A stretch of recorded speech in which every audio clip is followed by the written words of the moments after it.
कि जो पापा जी हैं वो बहुत ज़्यादा परेशान है, मतलब कि गगन के पापा जी जो हैं बहुत परेशान है। उनको ऐसा लग रहा है कि कहीं ऐश्वर्या जो है कोई गलत कदम ना उठा ले। इस वजह से जैसे ही ऐश्वर्या राय सिंह अपने घर से बाहर निकलती हैं, पापा जी उसके पीछे पीछे हो लेते हैं और उसका पीछा करने लगते हैं। ऐश्वर्या राय सिंह पहुंच जाती है उसी अड्डे पर जहां पर उसने किडनैप करके रखा है अपनी बेटी मल्लिका को, और वहां जाकर अपने गुंडों को धमकाती है। कहती है कि तुमसे एक छोटा सा काम नहीं होता है, तुम लोगों को इतने पैसे देती हूँ, मैं कब से तुम्हारे बॉस को पाल रही हूँ, तुम लोगों को पाल रही हूँ, सिर्फ एक सिंपल सा काम दिया था कि मेरी बेटी का ध्यान रखना और उसे जो भी खाना पीना चाहिए वो देना। यहाँ पर मन्नत आके गई, उसके बाद भी तुम लोगों ने उसे पकड़ा नहीं, उसे मारा नहीं, मतलब मेरी ज़िंदगी हराम करने के पीछे पड़े हुए तुम लोगों का फ़ायदा क्या है? मैं इतने पैसे खर्च क्यों कर रही हूँ तुम लोगों के पीछे?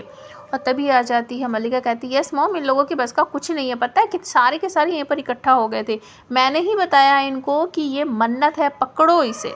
और तभी पापा जी वहाँ पर आ जाते हैं और उनकी आवाज़ जो है सुनते सुनते ऐश्वर्या राय जब बाहर आकर देखती है तो पापा जी सामने खड़े होते हैं और तुरंत ही मल्लिका और जो ऐश्वर्या है वो थर-थर काँपने लगती है। उनको ऐसा लगता है कि हमारी सारी बात जो है वो पापा जी ने सुन ली है और अंदर आकर बहुत ज़्यादा नाराज़ होते हैं।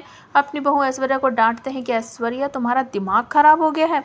मैं मतलब कि तुम्हें पता है कि तुम्हारी मम्मी जी की क्या हालत है, गगन की क्या हालत है। तुमने सिर्फ़ उस मन्नत से बदला लेने के लिए, अनिरुद्ध को नुकसान पहुँचाने के लिए अपनी खुद की बेटी का किडनैप किया और यहाँ उसे बांध करके रखा है, या फिर एक तरह से कहूँ तो यहाँ रख रखा है। तुम्हें ज़रा सी भी शर्म आती है क्या?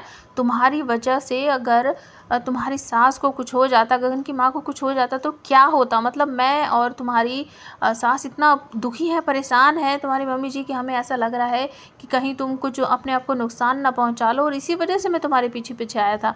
लेकिन यहाँ तो कहानी ही अलग है। अब बहुत हो गया, ये सब ड्रामा बंद करो और चुपचाप मेरे साथ चलो। तो आप हमें कमेंट करके बताओ, क्या ऐश्वर्या पापा जी के कहने पर चुपचाप मल्लिका के साथ घर चली जाएगी, या फिर अपने राज को दबाने के लिए वो पापा जी के साथ भी कोई घटिया चाल चलेगी? प्लीज़ कमेंट ज़रूर करना।